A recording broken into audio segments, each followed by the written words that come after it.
여러분 반갑습니다. 정문성 목사입니다. 하나님의 은혜가 여러분과 가운데 충만하기를 주의 이름으로 간절히 기원합니다. 기도하십니다.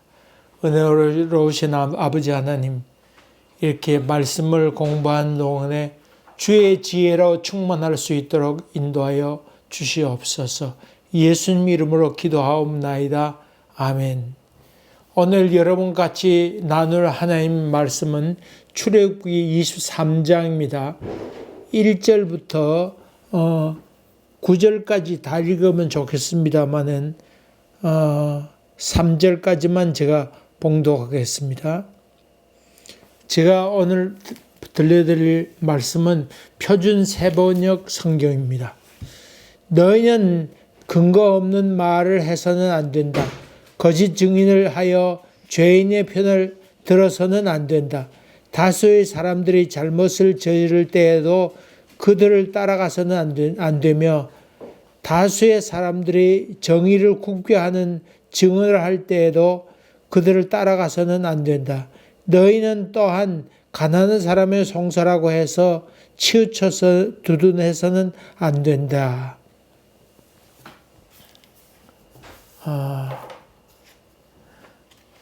여러분, 살아가면서 우리 이런저런 루머들이 많이 있죠.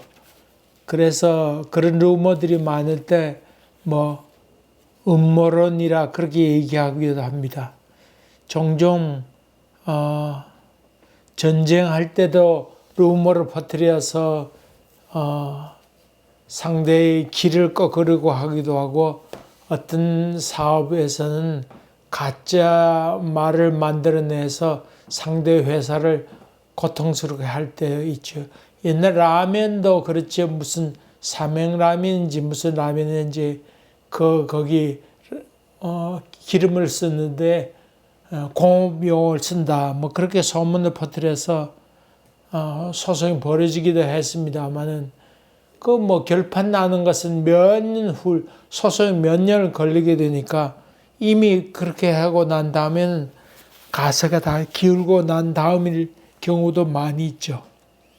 또 인기 연예인이 있으면 그 인기 연예인이 사생활 낳았다 그렇게 소문을 내기도 하고 온갖 거짓말을 할 때가 많이 있죠.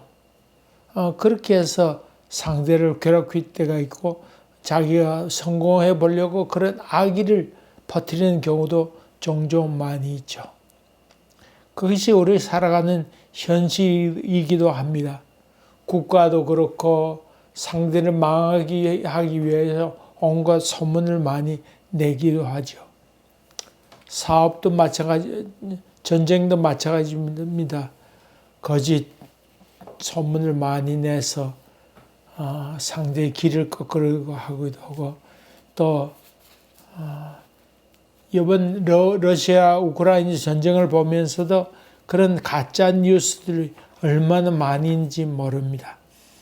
이런 여러 가지 주변 이런 얘기들이 많이 나올 때 그 얘기를 거짓말인지 분명히 확인해 보고 그런 말을 함부로 퍼뜨려서 안 된다, 그런 얘기를 하고 있죠.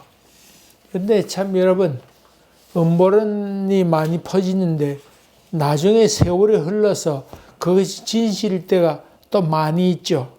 그러니까 조심해야 됩니다. 여러분, 월남하고 미국과 싸울 때 통킹만 사건이 있었습니다. 전쟁하려고 공산 세력이 남쪽으로 내려오는 것을 막기 위하여 미국이 전쟁을 치렀는데, 미국이 먼저 베트남을 공격했습니다마는 소문 내기를 베트남이 포를 먼저 쏘았다. 그렇게 소문을 내서 전쟁을 치루었습니다. 근데 세월이 지나서 화해이 열리면서 그때 사실은 미국이 조작해낸 것이다 하는 소문을 내게 되죠. 여러분, 2차 세계대전 일어나기 바로 직전에 소련, 그 당시 소련이 있죠. 소련이 핀란드를 공격하게 됐는데, 이 소문 내기를 핀란드에서 그때 핀란드가 조그만 나라였고 신생국가였습니다. 힘도 없었는데 이 핀란드 군인이 소련에 폭격해서 여러 사람 죽었다. 그런 소문을 냈습니다. 1991년도인가 그 옛날 거기서 파고들었던 사람이 있었는데 그 문서를 따라서 그 부대에서 근무했던 사람과 또 근무했던 그 서류를 살펴보았더니 거기 있는 사람이 그런 일이 있었는 줄도 사실 몰랐다고 하는 기록이 남아 있었죠. 전쟁하기 위해서 거짓말을 그렇게 퍼뜨리는 경우도 많이 있습니다. 여러분 어떻게 생각합니까? 파이자 백신 여러분 다 많이 맞았는데 그 변종 바이러스 많이 생겼잖아요. 그 변종 바이러스를 파이자 회사에 만들었다 그러면 여러분 어떻게 생각했어요? 제가 음모론 퍼뜨린다 그렇게 얘기할 거 아닙니까?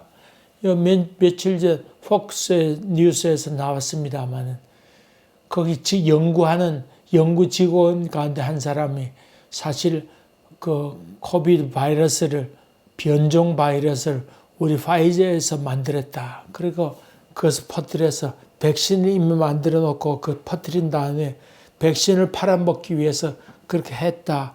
그런 얘기를 해서 지금 발칵 뒤집혀서 국회에서 그것을 조사하고 있다고 하는 얘기 나왔습니다. 여러분 참 세상은 음모론인 줄 알았는데 알고 봤더니 사실인 경우도 사실 많이 있습니다. 그럴 때 우리는 어떻게 판별을 해야 되는가? 여러분 그냥 그렇거니 그렇게 다 믿어서는 되지 않습니다. 이젠 뉴스조차도 확인해 봐야 되는 시대를 맞이했습니다. 그래야 뉴스 봐도 이것만 봐서는 되지 않고 이것저것 다 보고 상식이 맞는지 사실인지 아닌지를 판별해 보는 것도 참으로 필요한 일이다. 그래서 참 진실이 없는 세상에 살고 있기 때문에 참 어렵다 하는 생각을 해보게 됩니다. 확인하고 감시하는 역할을 우리가 또 해야 된다고 하는 말씀입니다. 우리는 세상 빛이요 소금이니 그런 가짜 뉴스를 퍼뜨려서는 안 되지만 동시에 또 그것이 가짜인지 진실인지를 판별해내야 하는 그런 역할까지도 해야 된다고 하는 것입니다. 그 다음에 나온 말씀은 가난한 자에게 동정을 베푸는 것이 판결할 때 그렇게 하는 것이 옳지 않다 하는 얘기를 하고 있습니다. 2004년도에 실제 있었던 이야기죠. LA에 세탁소를 LA 옷 수선하는 한국인 가게가 있었습니다. 그래 어떤 흑인이 와서 옷을 맡겼는데 맡긴 날짜에 대해서 그 옷 주인을 찾아왔는데 앞만 뒤져도 앞만 봐도 그 옷이 없었습니다. 그래서 하는 수 없이 옷 가게 주인이 1,150불을 배상하겠다. 그렇게 얘기했습니다만 이 손님은 자기가 그 돈 가지고 안 됐다. 그래서 한 1,200불 주려고 그랬는데 그 후에 제 기억엔 돈 더 주겠다 아마 그랬던 것 같습니다. 근데 이 손님은 자기가 판사로 임명될 때 입으려고 맡겨 오신데 그때 제대로 입지 못했으니까 안 되겠다. 그렇게 해서 소송을 걸었습니다. 5,400만 불 소송을 했습니다. 그 이유로는 주문 당일을 주겠다 약속했는데 그것을 어겼다. 두 번째로 고객 만족하겠다고는 선전했는데 고객 만족한 것이 아니니까 이것은 약속을 위반한 것이다. 그렇게 소송해서 5,400만 불 소송을 했죠. 야, 참. 이럴 때 여러분 그 법대로 주문 당일 하지 않았고 또 고객 만족하지 않았으니까 벌금을 내야 된다고 하는 판결을 해야 되겠습니까? 아니면 이 손님 당신이 너무 지나치게 판결해야 됐을까요? 가난한 자에게 동정을 베풀지 말라. 그렇게 얘기하고 있죠. 그럼 어떻게 됩니까? 가난한 자의 송사라고 봐주면 안 된다. 그렇게 지금 성경이 얘기하고 있죠. 여러분 판사라면 어떻게 그 법을 집행할까요? 그때 결국 한 판사가 판정하기를 2,000불 정도 배상해라. 그렇게 얘기하고 나중에 이 소식이 그 마을 전체에 다 퍼지게 돼서 이 판사가 임명할 때 판사 같은 경우에 그 주민이 투표해서 뽑잖아요. 미국 같은 경우에는 이 사람 자기 아는 법을 이용해서 아주 너무 지나친 소송을 했다. 그래서 다 그 사람 반대 운동을 펼쳤습니다.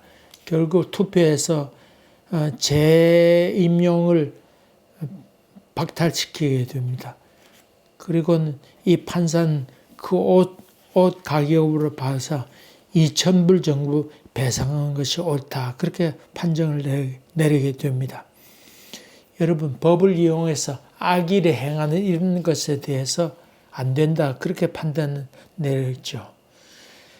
가난한 사람의 송사라해서 봐주면 안 된다고 얘기했는데 기준이 무엇이냐? 그것은 성경이라고 하는 것입니다.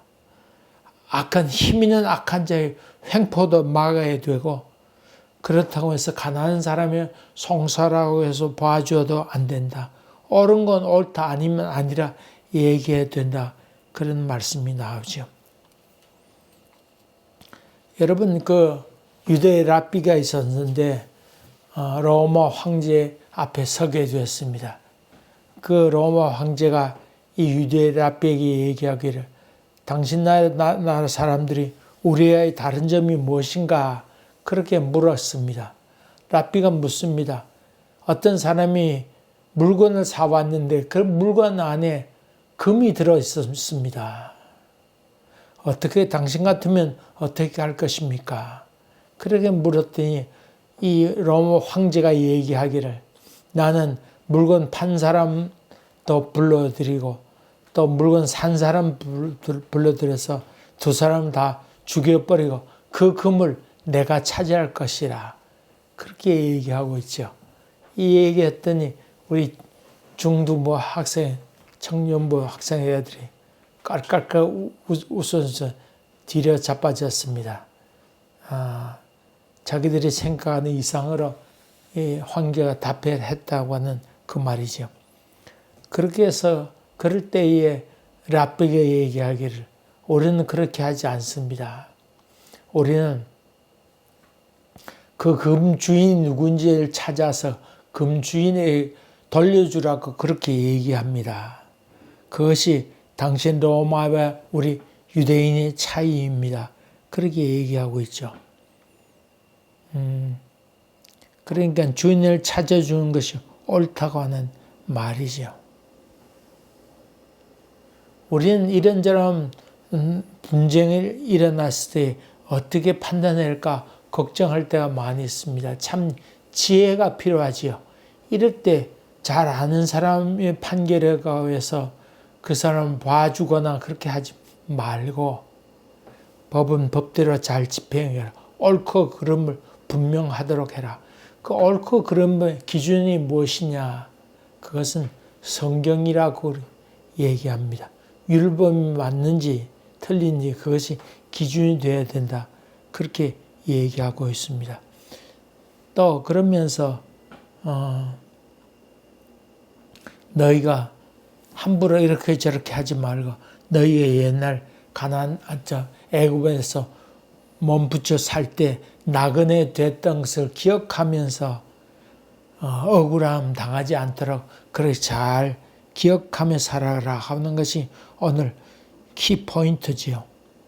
여러분 옛날 베풀었던 하나님의 은총을 생각하면서 판결을 굽게 하지 않고 하나님의 정의가 살아있도록 예 아니요를 분명히 하는 사람들이 편을 들거나 또 자기 핏줄이 섞이게 있거나 그렇다고 해서 그 편을 드는 사람이 아니고 하나님 말씀 앞에서 옳고 그름을 잘 판단해서 하나님 보시기에 좋은 판단을 하시는 지혜로운 여러분 되시기를 간절히 바랍니다. 그러기 위해서 공부도 더 열심히 해야 되고 내가 몰랐다 그렇게 무책임하는 얘기하지 말고 알려고 부단히 힘쓰고 애써야 됩니다. 그래서 몰랐는데 이렇게 하지 말고 그 분야에 대해서 더 자세히 알려고 애쓰는 여러분 되시기를 주의 이름으로 간절히 기원합니다. 은혜로우신 아버지 하나님, 이런저런 일이 있을 때 아버지 무책임하고 살아가지 않도록 도와주시고 방관자가 되지 않도록 도와주시고 잘 알아서 지혜롭게 판단해가는 저희들 되도록 도와주시옵소서. 예수님 이름으로 기도하옵나이다. 아멘. 감사합니다. 또 뵙겠습니다. 감사합니다.